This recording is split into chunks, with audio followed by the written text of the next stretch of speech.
मसीह यीशु के ज़िंदा जलाली और बाबरकत नाम में आप सबको सलाम।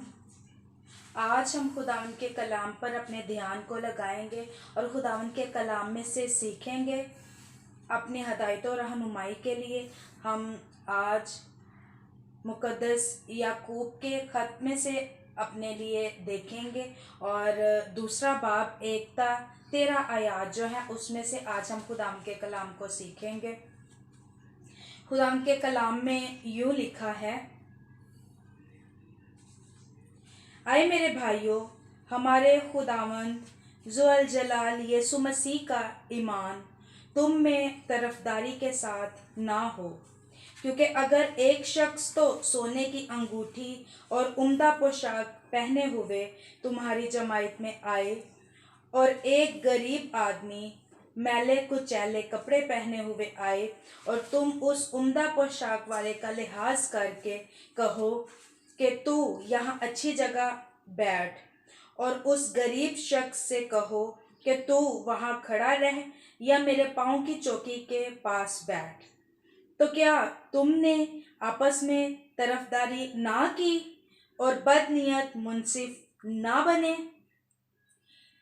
ऐ मेरे प्यारे भाइयों, सुनो, क्या खुदा ने इस जहान के गरीबों को ईमान में दौलतमंद और उस बादशाही के वारिस होने के लिए बरगजीदा नहीं किया जिसका उसने अपने मोहब्बत करने वालों से वादा किया है? लेकिन तुमने गरीब आदमी की बेइज्जती की। क्या दौलतमंद तुम में जुल्म नहीं करते और वही तुम्हें अदालतों में घसीट कर नहीं ले जाते? क्या वो उस बुजुर्ग नाम पर कुफर नहीं बकते जिससे तुम नामजद हो?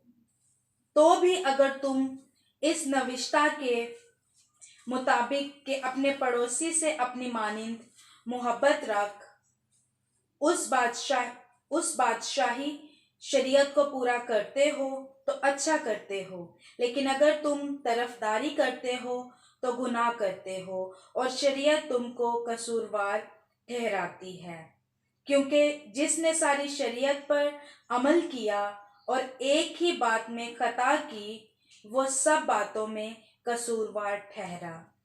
इसलिए कि जिसने ये फरमाया कि ज़ना ना कर, उसी ने ये भी फरमाया कि खून ना कर। बस अगर तूने ज़ना तो ना किया मगर खून किया, तो भी तू शरीयत का अदूल करने वाला ठहरा। तुम उन लोगों की तरह कलाम भी करो और काम भी करो जिनका आज़ादी की शरीयत के मुआफिक इंसाफ होगा, क्योंकि जिसने रहम नहीं किया उसका इंसाफ बगैर रहम के होगा। रहम इंसाफ पर गालिब आता है। पाकलाम के पढ़े और सुने जाने पर खुदावंद की खास बरकत हो। आमीन। आज ये जो हवाला याकूब के ख़त में से हम देखने को है और जिसकी अभी हमने तलावत की है और देखा है कि ये एक खूबसूरत हवाला है जो कि पहली ही आयत में जो है हमारी एक रहनुमाई करता है और हमें बताता है कि हमें तरफदारी के खिलाफ खड़े होना है, हमें तरफदार नहीं बनना है, हमें फेवरेटिज्म को नहीं अपनाना है या हमें पार्शियलिटी को नहीं अपनाना है, बल्कि हमें तरफदारी के खिलाफ खड़े होना है। तो जब पहली ही आयत खूबसूरती से हमें कहती है कि खुदावंद यीशु मसीह का ईमान तुम में तरफदारी के साथ ना हो, तो जब ना हो हमें पहली ही आयत बताती है कि हमने तरफदारी को नहीं अपनाना है। तो आइए हम देखते हैं कि ये तरफदारी है क्या। और पहली आयत के बाद जो 2-4 तक जो आयात हैं वो इसमें हमारी मदद करती हैं कि हम समझ सके कि तरफदारी जो है वो आखिर है क्या, तरफदारी क्या है।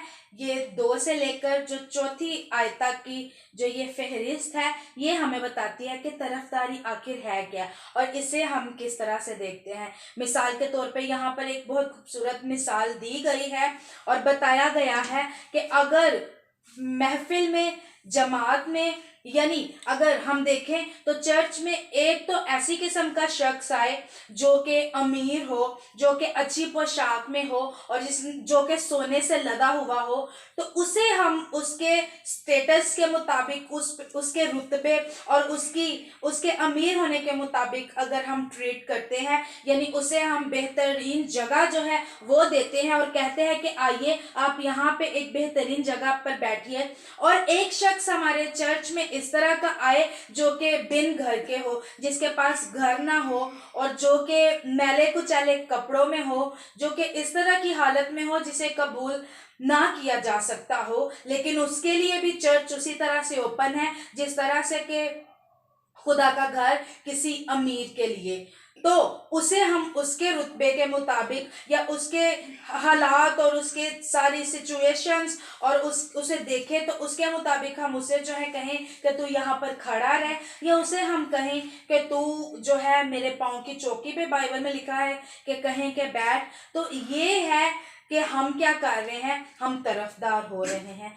ये मतलब बाइबल हमें बताती है तरफदारी का कि क्या है और कैसे है। तो यहाँ पे जब हम देखते हैं तो ये मतलब है कि तरफदारी क्या होती है, और हमें जो है यहाँ पे ये बताया गया है एक खूबसूरत मिसाल के साथ कि तरफदारी ये है, और अगर हम ऐसा करते हैं तो इसका मतलब है कि हम तरफदार होते हैं और हम तरफदार बनते हैं। लेकिन अब क्या इसका ये मतलब है कि हम तरफदारी को समझने में कुछ और चीजों को जो है हम बैलेंस ना कर पाए या समझ ना पाए? मिसाल के तौर पे अभी हमने देखा कि तरफदारी क्या है, अभी हम देखेंगे कि तरफदारी क्या नहीं है।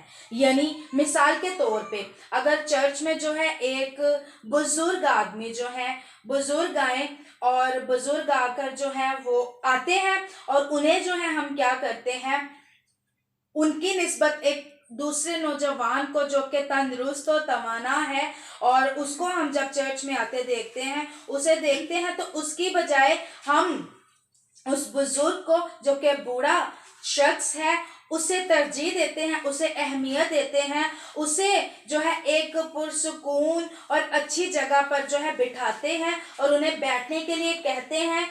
हाँ, इसके लिए हमें जो है उस नौजवान को वहां से उस जगह से उठाना भी पड़े तो हम उठाकर उस बुजुर्ग को तरजीह दें, तो क्या ये तरफदारी के जुमरे में आएगा? नहीं, ये तरफदारी नहीं है, बल्कि ये एक फिक्रमंदी है, जो कि फिक्र हम जो है वो ऐसे लोगों के लिए कर रहे हैं जो कि इसे डिजर्व करते हैं या जिनके लिए के वाजिब है कि हम उनकी मदद करें। ये जो है ये तरफदारी के जुमरे में नहीं आता, बल्कि ये मदद है, और ये जो है मदद करते हैं हम और लिहाज या फिक्रमंदी कर रहे होते हैं हम।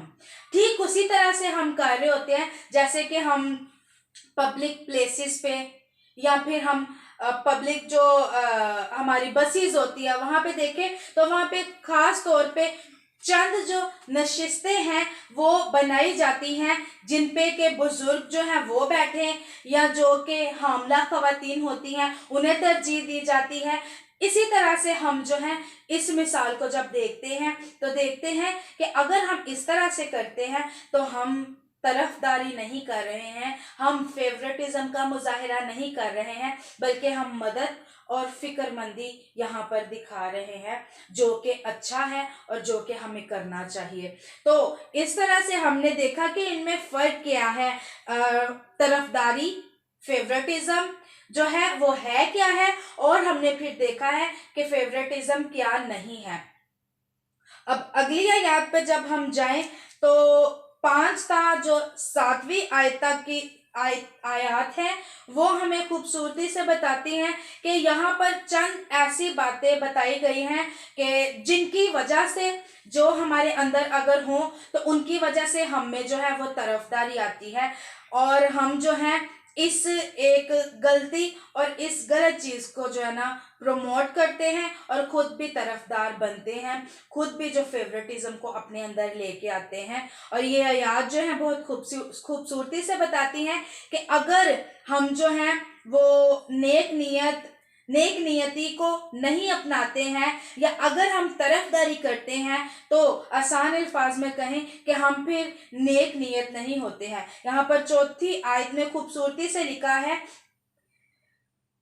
तुमने आपस में तरफदारी अगर की है तो तुम नेक नियत मुनसिफ जो है वो नहीं ठहरे हो। अगर हम तरफदार होते हैं, तरफदारी करते हैं, तो हम जो है वो नेक नियत नहीं ठहरते हैं, यानी हम जो है अच्छे ख्यालात के मालिक नहीं हैं। हमें जब अच्छे ख्यालात नहीं होंगे, जब हम अच्छा नहीं सोचते होंगे, तभी हम किसी के तो खिलाफ हो जाएंगे और किसी की बहुत तरफदारी करेंगे और हम जो है बैलेंस्ड नहीं रह पाएंगे। और बहुत खूबसूरती से जो 5वीं आयत है वो हमारी सहायता और रहनुमाई करती है कि हम जब इन आयत को देखते हैं ना, तो हम इस नतीजे पे पहुंचते हैं कि हम जो है दूसरों को इज्जत की निगाह से नहीं देख रहे होते, और अच्छे तरह से कहा जाए तो हर किसी को जो है हम इज्जत की निगाह से नहीं देख रहे होते। किसी को तो हम इज्जत दे रहे होते हैं, लेकिन उसी हाथ दूसरे को देखे तो हम इज्जत नहीं दे रहे होते, यानी हम बेइज्जती कर रहे होते हैं जब हम तरफदारी कर रहे होते हैं। तो इसलिए खुदावंद का कलाम वाज़िया और शफाफ अल्फाज में हमें बताता है कि हमें तरफदार नहीं बनना है, हमें तरफदारी को अपनी ज़िंदगी में नहीं लेकर आना है। और जो चौथी आयत से लेकर 7वीं आयत तक जो है ये खास तौर पे और खूबसूरती से हमें एक जो और लेसन या सबक सिखाती है, वो ये है कि जब हमारी ज़िंदगी में तरफदारी होती है ना, तो हम खुदा के इलाही मंसूबे को समझ नहीं पा रहे होते, और हम खुदा के मंसूबे को नहीं समझते हैं, इसीलिए हम जो है अपनी ज़िंदगी में रहते हुए तरफदारी का मुजाहिरा करते हैं और तरफदारी करते हैं। कैसे? खुदावंद का कलाम खूबसूरती से हमें बताता है, और जो गॉस्पेल मैसेज है वो हमारे सामने वाज़े और शफाफ है कि खुदा जो है वो किसी का तरफदार नहीं है। खुदा हर किसी को बराबर रखता है।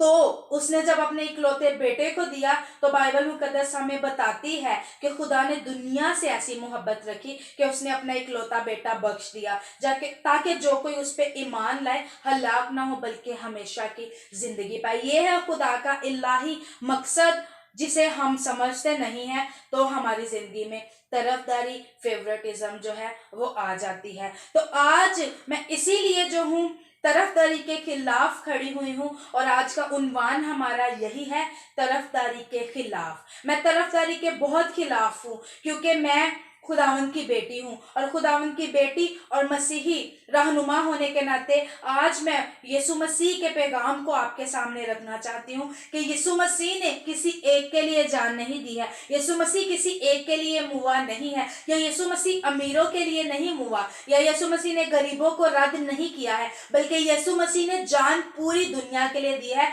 और दुनिया की इंतहा तक के लिए अपना लहू बहाया है। तो आज मुझे और आपको ज़रूरत है इस बात की कि हम तरफदारी के खिलाफ खड़े हों, और हम तरफदारी को प्रमोट करने वाले ना बने, बल्कि हम इसे अपनी ज़िंदगियों से ख़त्म करें। क्योंकि खुदावंद का कलाम मुझे और आपको ये नहीं सिखाता है, बल्कि हमें बताता है कि हमें इसके खिलाफ होना है, इसके खिलाफ वर्जी करनी है। आगे जब हम जाते हैं तो हम खुदावंद के कलाम में से अपने आज के जो हवाला को हमने लिया हुआ है, पैसेज को देखते हैं, तो जो हम 8वीं आयत से लेकर 11वीं आयत तक देखते हैं ना, तो यहाँ पर हमें जो है वो एक वार्निंग मिलती है, और एक स्ट्रॉन्ग किस्म की वार्निंग मिलती है, जिसमें कि हमें बताया जाता है कि तरफदारी असल में एक गुनाह है। यहाँ पर हमारे सामने लिखा हुआ है, तहरीर किया हुआ है वाज़िया तौर पर, लेकिन अगर तुम तरफदारी करते हो तो गुनाह करते हो, और शरीयत तुमको कसूरवार ठहराती है। यहाँ पर हमें जो है बताया गया है, और हमें वाज़िया तौर पे समझाया गया है कि अगर हम अपनी ज़िंदगी में तरफदारी को रखते हैं ना, तो हम गुनाह करते हैं। जिस तरह से बाइबल मुकद्दस बताती है, यह हवाला हमें बता रहा है, जिस तरह से बताया गया है कि जना करना जो है वो गुनाह है, उसी तरह से जो है तरफदारी करना जो है वो भी गुनाह है। तो अगर हम एक चीज तो नहीं करते हैं लेकिन दूसरी चीज करते हैं तो ये ठीक नहीं है। और खास तौर पे अगर तरफदारी की बात की जाए ना, तो ये तो बिल्कुल दुरुस्त नहीं है। तरफदार हमें होना ही नहीं चाहिए। क्यों? क्योंकि हमें तरफदारी जो है वो सिखाई नहीं गई है। हमें जो हुक्म मिलता है वो ये मिलता है, और सारी शरीयत का जो निचोड़ ये सुमसी देते हैं वो ये कहते हैं कि तुम आपस में मोहब्बत रखो, अपनी मानिंद मोहब्बत रखो। तो मुझे और आपको ये कहा गया है कि हमने दूसरों से अपनी मानिंद, अपने पड़ोसी से अपनी मानिंद मोहब्बत रखनी है। तो हमें तरफदारी कहाँ से आ गई?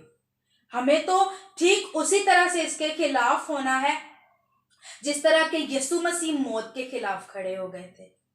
और जब हम अगली ही आयत में देखते हैं, 12वीं और 13वीं आयत में, तो खूबसूरती से हमें मोटिवेशन मिलती है, मोटिवेट किया जाता है हमें कि हमें जो है हमें तरफदारी नहीं करनी है, बल्कि हमें यीशु मसीह की मिसाल को फॉलो करना है, यीशु मसीह को अपने लिए महवर और मकसद बनाना है, और उसके नक्शे कदम पर हमें चलना है। और हमें मोहब्बत करने के लिए बनाया गया है, हमें मोहब्बत रखने का दर्श दिया गया है। इसलिए आज ज़रूरत है इस बात की कि हम यीशु मसीह की खूबसूरत मिसाल को लें कि वो हमारे लिए मुआ है, ना सिर्फ मेरे लिए बल्कि पूरी दुनिया के लिए वो मुआ है, और उसने खूबसूरत मिसाल दी। और हम देखें खुदा की मोहब्बत को, तो खुदा अपना सूरज जो है वो सिर्फ नेकों पर नहीं बल्कि नेकों और बदों दोनों पर जो है वो चमकाता है, और वो अपनी जो बारिश है वो भी बरसाता है नेकों और बदों दोनों पर। यानी खुदा किसी का तरफदार नहीं है। और यीशु मसीह जो है वो बेहतरीन मिसाल है हमारे लिए। जब वो सलीब पर अपनी जान देते हैं तो वो हमारे लिए एक मिसाल देते हैं। जो लोग उसे मार रहे होते हैं, पीट रहे होते हैं, उसे उस पर जुल्म सितम कर रहे होते हैं, वो वहां पर उन्हें भी माफ करते हैं, और हमें ये पैगाम देते हैं कि उसने महज उनके लिए जाने दी जो कि उसकी तरफ थे, बल्कि उनके लिए भी जो कि उसके खिलाफ खड़े थे और जो कि उसको मार रहे थे, उस पर जुल्म सितम कर रहे थे। आज यीशु मसीह मिसाल के तौर पे हमारे सामने है। हम सब अपनी आंखों को बंद करेंगे। Praise the Lord, hallelujah. और खुदावंद यीशु मसीह की मिसाल को अपनी जिंदगियों में लेंगे। यीशु मसीह जो कि मेरा और आपका बेहतरीन नमूना है, जो कि हमारी जिंदगियों को चलाने के लिए बेहतरीन इजहार है खुदा की तरफ से, आज उसके नाम को इज्जत और जलाल देंगे। Praise the Lord, hallelujah. और उसके नाम से अपने लिए मदद को मांगेंगे कि हम उसकी मिसाल को फॉलो करें। वो किसी का तरफदार नहीं है बल्कि वो चाहता है कि हर एक की तौबा तक नौबत पहुंचे और दुनिया की इंतहा तक उसका नाम जाए। मसीह यीशु में आसमानी बाप, तेरी शुक्रगुजार हूँ, और खुदावन तेरे नाम से तेरे सामने आती हूँ और चाहती हूँ कि हम यीशु मसीह की मिसाल को अपनी ज़िंदगियों में लें, और हम तरफदारी को अपनी ज़िंदगियों में ना रखें बल्कि यीशु मसीह की मिसाल को अपनी ज़िंदगियों में रखते हुए हर एक से मोहब्बत करें जो कि तूने हमारे लिए हुक्म दिया है, और हर एक से प्यार करें, ताकि खुदावन यीशु मसीह हम तेरे नक्शे कदम पर चलकर तेरे शागिर्द कहला सकें और तुझे अपनी जिंदगियों से जलाल दे सकें। मसीह यीशु के नाम में, आमीन।